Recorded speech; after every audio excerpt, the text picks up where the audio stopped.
What's up, you guys? How's everybody doing today? So today's topic is a split personality.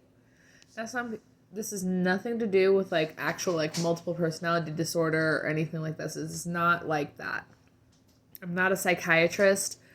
I don't study the human brain. I just know that sometimes when I go out, or even when I stay home, I drink, and I drink too much. And then I have a different personality. Do you guys have that? I tell you what. In real life, normal, sober, 100% me, I'm not loud unless I know you. And even when I know you, I'm not obnoxiously loud. I am stubborn, but I'm not I don't know. I started this video with such good intent. Anyway, when I'm normal, I'm quirky. I can be kind of funny. I can be fun to hang out with. So I've been told. But when I drink, I get annoying, which a lot of people get annoying. But I get really loud. And by really loud, I mean I get obnoxiously loud. I'm 2 inches away from your face, but I'm screaming really loud in your face because I don't think you can hear me. But, that's just how drunk people get. Some people get aggressive when they drink. Some people can't help but laugh when they drink. I'm one of the people who can't help but laugh, and I laugh at everything. Or I make stupid comments. And then I can't stop laughing at myself or at other people because of something I said or something they said. I also tend to be a little more spontaneous. Or a little bit more rambunctious. An example. So I usually don't get too physical with people, but just a couple nights ago, I drank a lot. I'm sorry, but I did. I drank a lot. I was at a coworker's house, and one of my old coworker who was at the party, she asked one of our current coworkers because he had started working out and he was really proud of himself, and she's like, "Ooh, show me the progress." So he lifted up his shirt just like this high, just showing his stomach because he wanted to get rid of his dad bod. Nothing wrong with a little dad bod, guys. Just so you know. There's nothing wrong with dad bod. Most women love dad bod. Just saying. Just so you know, you're all perfect in your own way. But anyway, he showed his dad bod, and my stupid, I'd already been drinking quite a bit self, took the opportunity, and I smacked his dad gut. I didn't realize how hard I slapped it. I apparently slapped it so hard that the very next day he went to work and showed our manager, who was also there, okay? She was way more drunk than me. And he lifted up his shirt and he showed her, he's like, "There's still fingerprints! She hit me really hard!" I felt really bad, too. I said I was sorry. I said, "That's not me. You know that's not me." He's like, "Yeah, no, I know. It's okay." But I still felt really bad because, usually if I get physical with some people, it's like or a. But no, this was maybe a little harder. But I felt really bad. He'll be fine. He forgave me, I think. I think he forgave me. He said he forgave me, but there's that. I get a little bit more physical. I get a little louder. I think everything's funny, and I touch people's faces. I touched my friend's face for a while, and he told me that the next day. He's like, "You were really annoying. You kept touching my face." And I'm like, "You were really soft." He didn't understand. I'm like, No. Our manager was rubbing the table, saying it was soft. I'm like, "No, it's not soft." This is drunk me. Drunk me saying, "No, this table is not soft. It's smooth. You're too drunk to notice the difference between drunk and drunk and smooth, soft and smooth. I was petting and poking my friend's face, and he's telling me to stop, and I didn't stop. And I'm like, your face is really soft. And it was. It was very soft. Okay, sorry. I was annoying. I know, and I'm sorry. Yeah, yeah. I also tend to not get offended, but I just, like, when I'm done, I'm done. When I'm done, I'm done. So everybody had either gone to bed or they left, and there was just me, my manager, her fiance, and my manager had called a previous coworker, and she was talking to him because he lives in a different state now. And I'm really nasally right now. I just woke up from a nap. She was talking to him. We were sitting at the table. We were just chilling, talking to each other. And then she starts, like, calling me names and, like, not... I think she... When she drinks, I notice that she gets a little bit more aggressive verbally. And she was not nice to me. Finally, I got up and said I'd had enough and I wanted to go home. But they took my keys, so I couldn't drive. So I got up and I left. I started walking at 2 o'clock in the morning by myself in the dark. At that point, her fiance scooped her up, took her to bed, put some Tylenol on her hands, and gave her some water, and then had to go find me. She said she drove around for like 15, 20 minutes. I swear, I thought that she found me in like 5. I did not think I got that far. And then when I started driving home the next day, I realized I got a little far, but I really didn't get that far. And she drove for 20 minutes? I don't know. But my original mindset was I want to go home. But I can't drive, so I'll walk. But I realized as I started walking, and I'm still trashed. I'm still so trashed.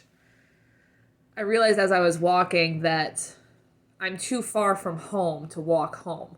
I'm like 20 miles from home, and I can't walk home. I'm like, okay, I'm in this town. Where am I? I typed in my GPS. I'm like, take me to my friend's house. Not my friend that I was already originally at, but my other friend, coworker, who also lives in the same town. He lived like 3 blocks away. I'm like, okay, I can make it 3 blocks. I can make it 3 blocks. I could just make it to his house and I'll be fine. And then all of a sudden I saw 2 cop cars. I then saw another car and I got scared because they did a U-turn right in front of me and stopped right in front of me. I'm like, oh crap, oh crap, oh crap. This is where the cop's gonna scoop me up. I'm gonna go to jail for public intoxication. Oh crap, oh crap, oh crap. I almost turned around and left. But no, it was my friend, it was my manager's fiance, and she's like, hey, you okay? I'm like, yeah, I'm okay. She's like, come on, let's get in the car. You know me. I'm like, yeah, I know you. I know you.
I am having an anxiety attack, panic attack.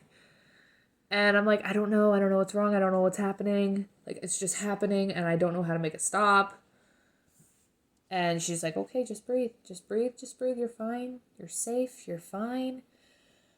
We drove around and I finally calmed myself down. I looked at her and I'm like, I'm so sorry. And she's wonderful. She's so amazing. She's just like, you don't have to apologize to me for anything. Anxiety sucks, man. If you want to just sit there and panic, by all means, sit there and panic. I'm like, no, that's not okay. That's not what I do. I don't do that. And she kept telling me that I was like a friend of hers who apparently always puts herself first and doesn't think about herself. And she always puts others before her, and that's part of her anxiety. I guess I really didn't think about that. But yeah, that's me when I'm drunk. I get really loud. I think everything's funny and soft. And apparently, when people try to take care of me, I freak out.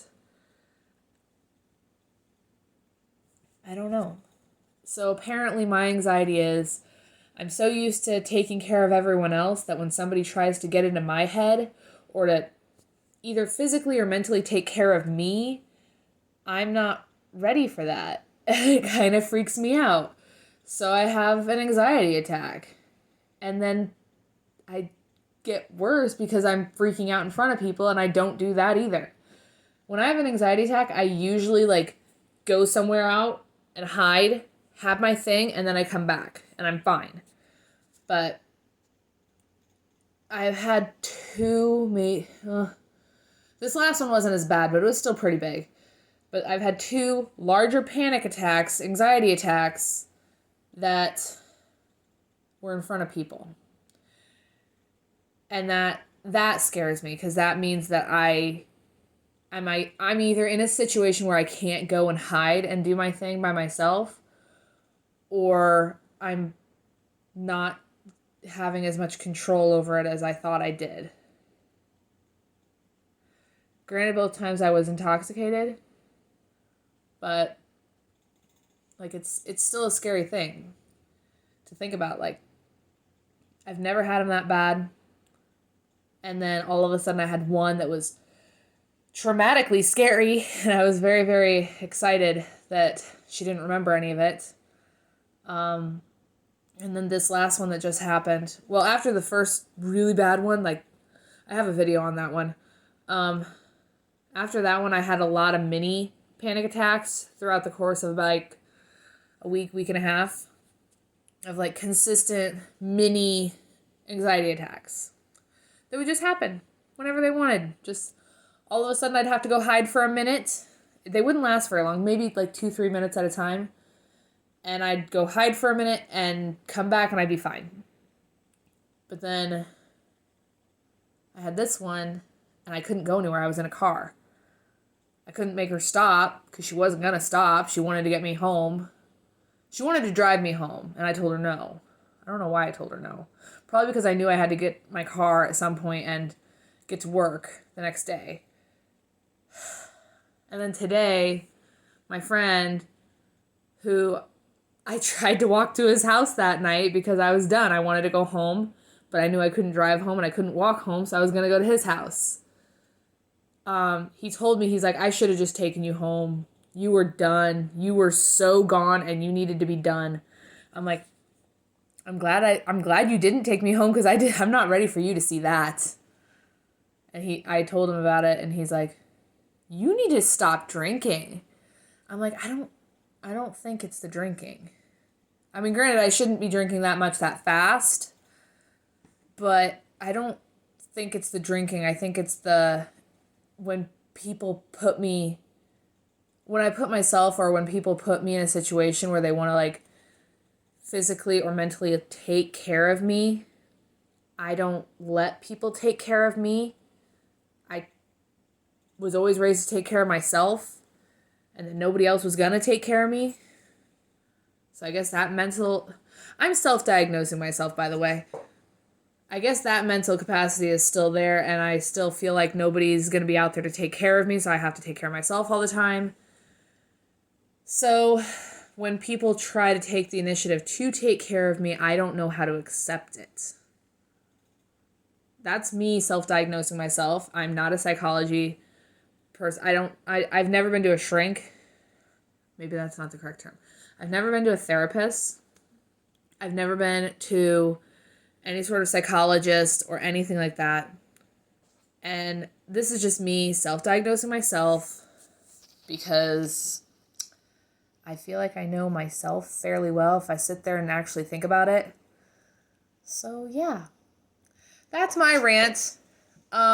Listen guys, if you're going to go out there and drink, be safe. Be with somebody who will take care of you, or put yourself in a situation where somebody's going to take care of you. Because if you let yourself go that far, where are you going to go? Where are you going to go? Me, I went for a little walk. I only made it like 2-3 blocks. But I was found, and she took me back to her place, and I slept on her couch. I appreciate that woman so much, and I thank her so much, and I apologize to her so much. It probably annoyed her, actually, because I kept apologizing for something I couldn't quite control. She even said, she's like, you don't have to apologize to me for anything. I'm like, well, I kind of do, because I put that kind of stress on you, but that's fine. It's fine. Any person who's willing to take care of you, let them. I'm working on it. You should too. So when you go out drinking, make sure that there is your mom figure who's going to take care of you. And if you feel like you have anxiety and you feel like you're going to freak out, make sure you're somewhere safe. Make sure you're with that mom who's going to take care of you. And it's okay to be taken care of.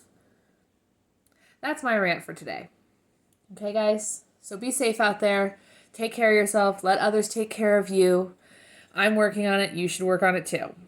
If you like this video, make sure to hit that subscribe button, hit that little bell icon for more videos, and smash that like button. And we'll see you guys next time. Bye!